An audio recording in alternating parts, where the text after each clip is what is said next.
In this short video, I'm going to be looking at the great film Citizen Kane. Citizen Kane came out in 1941. The only way this film came to life was because of a man named Orson Welles. Orson Welles played many different parts in the making of Citizen Kane. He was the author of the film, he was the director, and even played the leading role as Charles Kane. At the time of the film, Orson Welles was around the age of 30. And surprisingly enough, at just this young age, he completely changed the path for the film industry and really started to push towards what is now known as the modern film industry.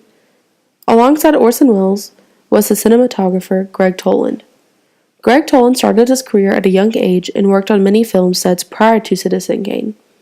But the work that he did on the set of Citizen Kane was so different than anything he had worked on before, or as Tom Wilson, who wrote a piece about Gregg Toland's work, said, Toland's work on Citizen Kane put him in a new kind of spotlight.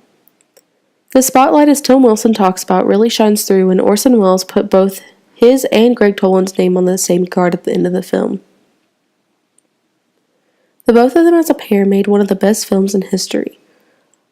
Yes, the film was nominated for a few awards in 1941 at the Academy Awards. It only received one, and that was the Best Original Screenplay. But without those awards, the film is still the number one film on the AFI Top 100 American Films.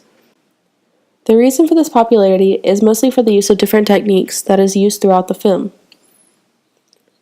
The main technique that everyone credits this film for being one of the first in its time is the use of deep focus.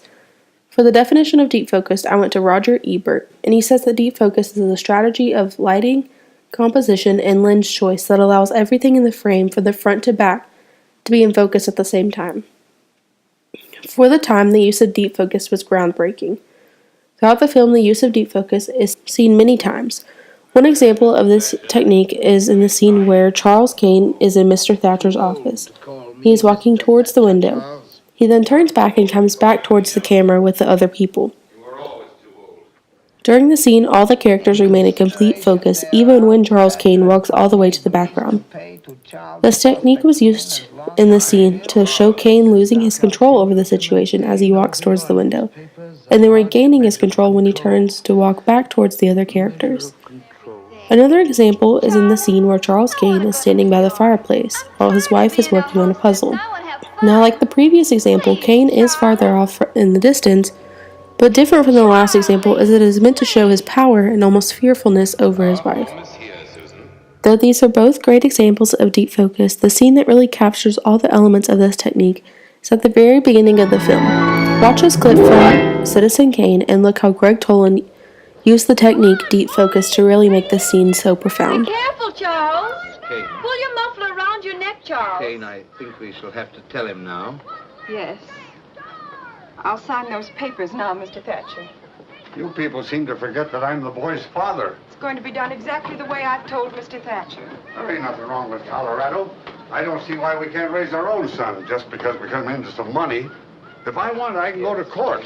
A father has a right to. A boarder that beats his bill and leaves worthless stock behind. That property is just as much my property as anybody's, now that it's valuable. And if Fred Graves had any idea all this was going to happen, he'd have made out those certificates in both our names. As we go back through the scene, one can see Charles Kane, the main character, is outside playing in the snow. As the camera begins to zoom out, so that Mr. and Mrs. Kane and Mr. Thatcher are now in view. Then it shows Mrs. Kane walking over to the table to sign papers, while Mr. Thatcher is there beside her. Mr. Kane is the next in view, and in the very back of the set is Charles Kane, who is still outside in the snow. In this scene, everyone is still in focus, even Charles Kane, who is really far off in the distance. This example of deep focus is used to show the difference in the power among the different characters. Mrs. Kane, who is right in front of the camera, is meant to have the most power in the scene. Then the power decreases for each character until it reaches Charles Kane in the background, who is meant to have little to no power in the scene. Since this particular scene is one of the most profound in the entire film, I'm going to use it to describe content and form. Our textbook defines content as being the subject of an artwork, and defines form as being the means by which the subject is expressed and experienced. So just like in any other film, the content and form changes throughout, but in this particular scene, I think the content and form sets up the plot line and mood for the rest of the film. The content of this scene is Mrs. Kane signing the papers for Mr. Thatcher, her banker, to have custody over Charles Kane, who is her son. While she is signing the papers, Mr. Kane is expressing his negative thoughts towards the action she is taking.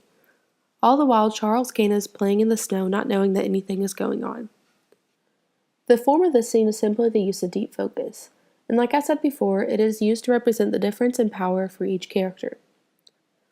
Although Citizen Kane was one of the films that made deep focus so famous, it is not the only film in its time that used this technique. The film The Little Foxes by William Wyler, that came out in 1941 as well, has some examples of the use of deep focus throughout it.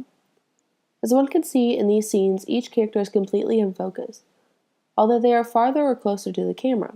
Just like in Citizen Kane, William Wyler used the deep focus to show the difference in power among the characters, as well as portraying other emotions and moods throughout the film.